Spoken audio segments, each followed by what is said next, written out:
years, the United States tabletop role-playing game industry has exported more than it's imported. Notably, while the likes of Dungeons & Dragons, GURPS, and Call of Cthulhu made their way to Japan, which in turn inspired a genre of video RPGs that made their way back across the Pacific, it wasn't until 2008 when Sunset Games published the first Japanese tabletop system to make its official English release in America, combining the base rulebook with its 2 supplements. That system is Maid RPG, designed by Ryu Kaniyu. Maybe not the best concept to start with, but Ryutama was still a couple years out, and the rights holders for Sword World apparently want the promise of Gundam levels of money for the license. So, Maid RPG is what we got.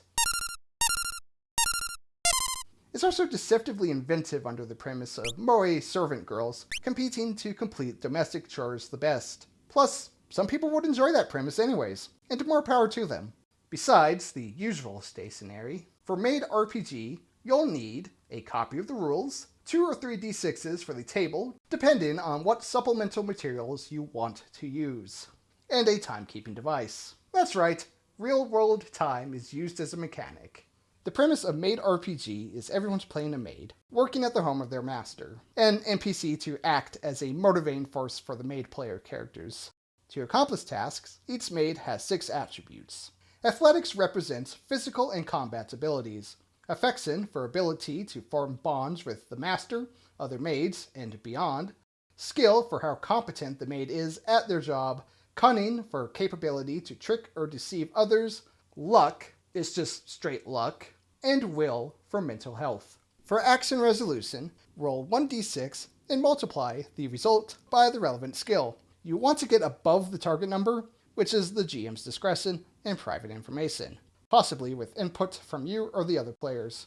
Though the general range is 4 to 6 for simple tasks, 6 to 8 for modest tasks, 8 to 10 for difficult, and 10 and above for the particularly challenging. If the relevant attribute is 0, which is possible, then it's an automatic failure. For combat, which includes any opposed check or competition, the target number is instead the result of your opponent's roll, which follows the same rule as skill checks.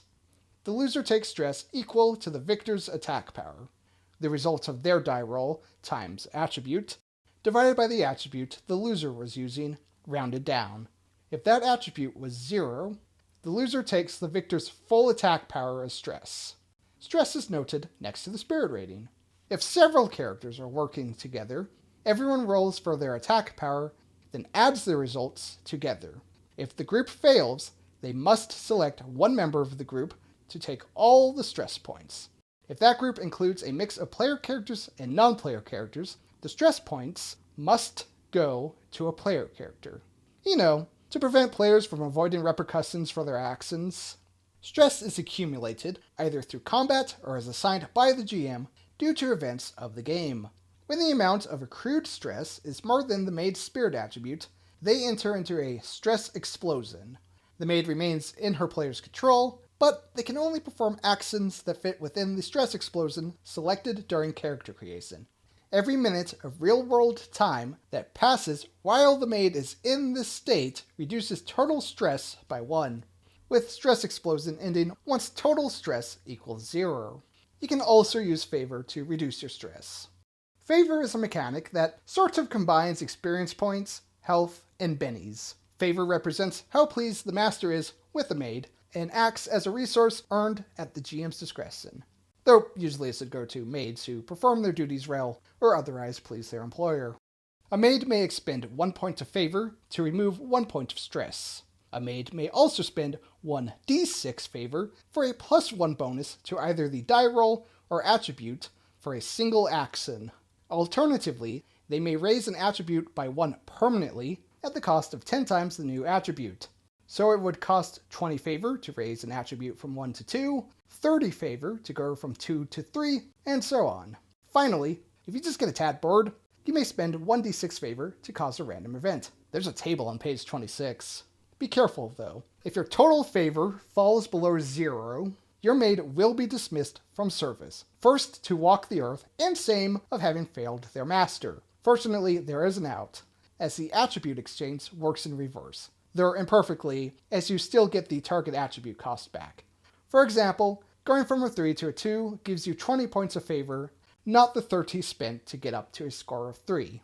Momentary aside, while I don't see ways to lose favor besides voluntarily spending it in the previously described ways, I will contest that it's in flavor for the game that if the GM gives a maid favor for a job well done, it would be fair to take away favor for a job done poorly. However, I'll let you and your table decide. Before we end the lecture, let us take a moment to consider the most important part of being a maid. Her uniform. Respect it, for it is your proof of office, and the source of your maid power. Each player character has a uniform composed of approximately 6 pieces, modulated by character creation. Headdress, apron, blouse, skirt, stockings, and underwear. The exact style of each is up to the player, but something representing each of the 6 should be present on the maid unless otherwise stated. If, willingly or unwillingly, an article is removed or damaged for any reason, the maid incurs a penalty to die rolls before it's modified by attribute score, until the item is replaced or repaired. -2 for the headdress, -1 for everything else. So, take care of your uniform. Well, that's the basic mechanics and combat for Maid RPG. Next time, how to make your frills-wearing domestic servant.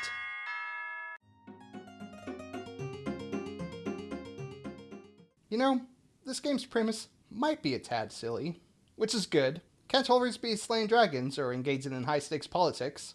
Sometimes it's fine to cut loose and play a cute anime girl doing her best.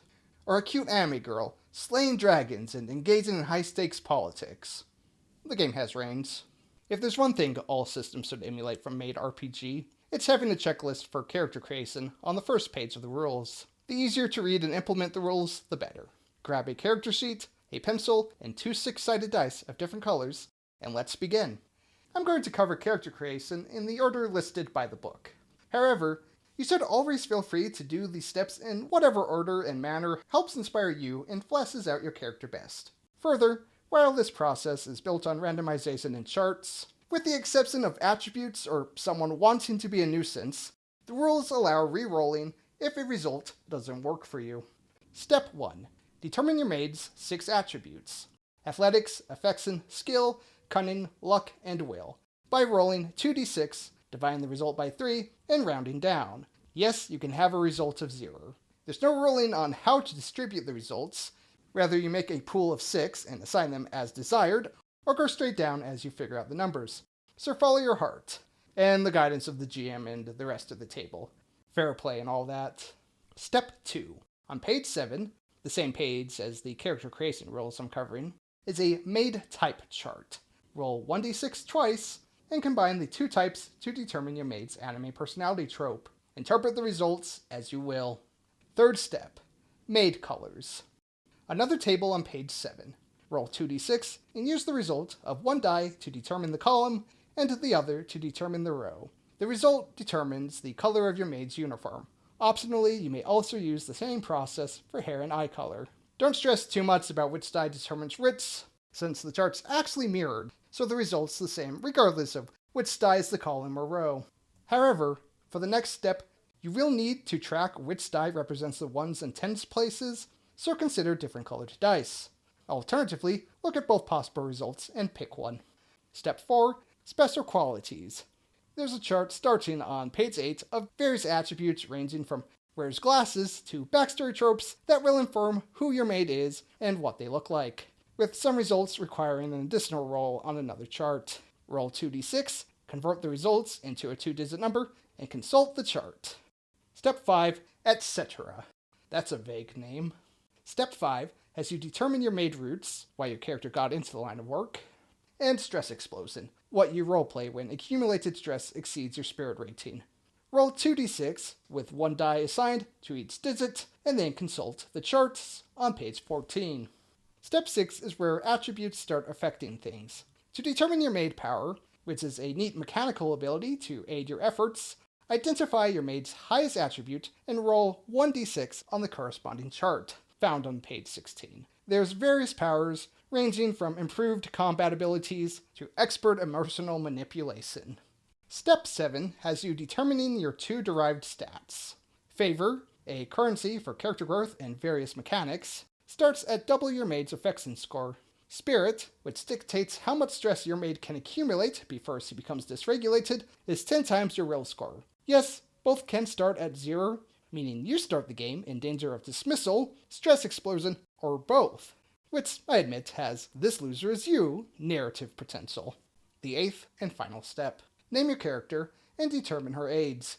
While you can probably get away with doing this step earlier, a few of the traits you pick up may influence one or both. Again, generate characters at your own table's discretion. And we're done, both with making a character and learning the rules of Maid RPG. Now go! Live your dumb, cute anime maid girl dreams, you nerds.